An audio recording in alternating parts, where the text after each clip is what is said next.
Hey, we're Team B, and today we're going to be talking about the social judgment theory. This is chapter 14 in our books. At the end of the video, we'll be covering the activity we'll have you all participate in. We'll start by introducing ourselves. My name's Josh Turpak. Hi, I'm Brianna Gascon. Hi, this is Caitlin Fitzgibbon. The social judgment theory is a theory proposed by Muzafer Sharif to explain how individuals weigh new ideas. According to this theory, whenever we are approached with a new message, we compare it with our present point of view to determine how we feel about it. This is a subconscious process and occurs at the instant of perception. When exposed to an opinion or a belief, Sharif would consider your attitude towards a statement a latitude rather than a static conviction. Each person has three types of latitudes: a latitude of acceptance, a latitude of rejection, and a latitude of non-commitment. An individual will subconsciously compare the other party's statement to their own perceptions and evaluations on the topic in mention and place that statement on their latitudinal spectrum. Do I accept this statement? Do I reject this statement? Or do I have no other opinion? Sharif also believed that the importance of a topic to an individual had a huge effect on the landscape of that person's spectrum of latitudes. He coined this effect ego involvement. To better understand the concept of ego involvement, let us take a look at the word ego. A person's ego is their sense of self-esteem or self-importance. So, ego involvement is how much of your own sense of self-esteem is invested into a particular topic. How do you feel about body image? Does it stir powerful emotions within your gut? Well, if that's the case, then Sharif would say that you have a high ego involvement within that topic. How about ice cream flavors? Does the thought of pistachio ice cream drive you into an unrelenting rampage? Or rather, when asked about your favorite flavors, can you employ your objective reasoning to craft your answer? If so, Sharif would state that you have a low ego involvement within the ice cream flavor topic. In short, the level of your ego involvement towards a particular issue depends on the intensity of your attitude aroused by the issue. If you're open-minded about an issue, you'll tend to have a low ego involvement and large latitudes of acceptance and non-commitment. People with wide latitudes of rejection tend to have high ego involvement. What's up, dudes and dudettes? My name's Joe, making a little guest appearance today while I knit my grandmama a blanket. Gonna talk a little bit about judging a message. We're shifting here from the structure of the social judgment theory to the process. When judging a message, we encounter two perceptual errors: contrast and assimilation. Contrast occurs when receiving a message that falls within an individual's latitude of rejection. That individual will perceive that message as further from their beliefs than the message actually is. For example, Dylan here loves donuts.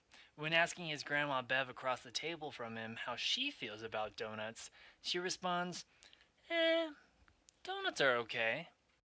Dylan responds, "What? How can you not love donuts?" Because Grandma Bev's attitude exists within Dylan's latitude of rejection, Dylan incorrectly perceived her position as further away from his own than it actually is. Assimilation occurs when receiving a message that falls within an individual's latitude of acceptance.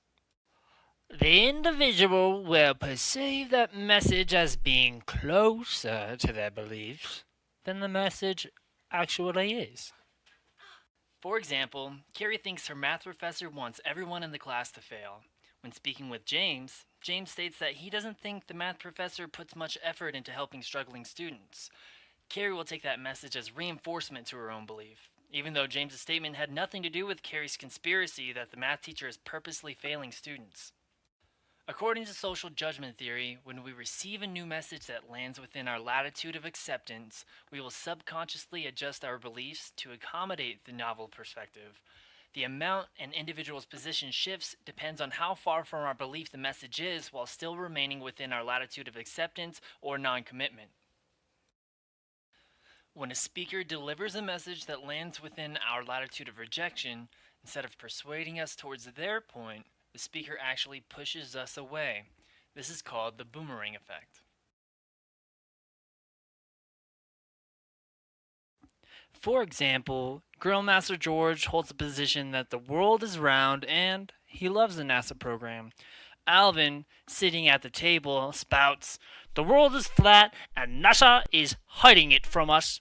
They fake all of their space launches and digitally recreate pictures of satellites in orbit." George turns around, indignant. "What the heck are you talking about?" Instead of swaying George, Alvin's statement solidifies George's belief in the world being round. And that's the boomerang effect. Now, when applying the social judgment theory in our own attempts to persuade an audience, we have to effectively identify the audience's latitudes of acceptance and non-commitment. Muzaffar Sharif claims that we can only effect limited change in a single persuasion attempt. If we want to shift our audience's position on a topic in a positive direction, we have to present a claim that the audience either agrees with or has no form or opinion about. If we attempt to sway our audience with a message that exists within their latitudes of rejection, we'll notice a boomerang effect. That is, their positions will grow in the opposite direction of our own. Social judgment theory is also a social process. Lack of an interpersonal bond between the speaker and the audience will limit the amount of possible influence. The existence of a bond between speaker and audience, however, will allow for greater shifts in perspective. These bonds can exist between family members, friends, students, and teachers, or between an individual and a person the individual respects. These are called reference groups, and they are groups that members use to define their identities. If Neil deGrasse Tyson released a statement that science has been wrong this entire time, black holes don't really exist, then, even though that statement exists far from the beliefs of most, Tyson's message might have a strong positive effect on his audience members' beliefs. Black holes don't exist, son. No! Neil deGrasse Tyson would sway these people despite making a claim that exists within their latitudes of rejection, because he is a member of many people's reference groups since they use him to define their astrophysics identity. The final concept within the social judgment theory that we'll cover today is pluralistic ignorance. According to our textbook, it is the mistaken idea that everyone else is doing or thinking something that they aren't. A prevalent example of pluralistic ignorance in our lives is when a teacher covers a difficult concept and then asks if anyone has a question. Most of the class may be lost, but because each individual believes that everyone else grasped the topic, they refuse to ask for clarification. So that's the social judgment theory. We hope this video has been helpful, and if you need any further explanation, please feel free to leave a comment below. Now I'm going to explain our activity to you. For our activity, go ahead and search through YouTube, think of your favorite TV shows or movies, and find a situation which demonstrates some of the concepts we've explained to you today. Include the link in your comment below and explain how it demonstrates the concept in the social judgment theory. We've also included a PowerPoint for you all to refer to while you're completing the activity. And please, feel free to contact us about any questions or further elaboration on social judgment theory. We hope you all enjoy the video.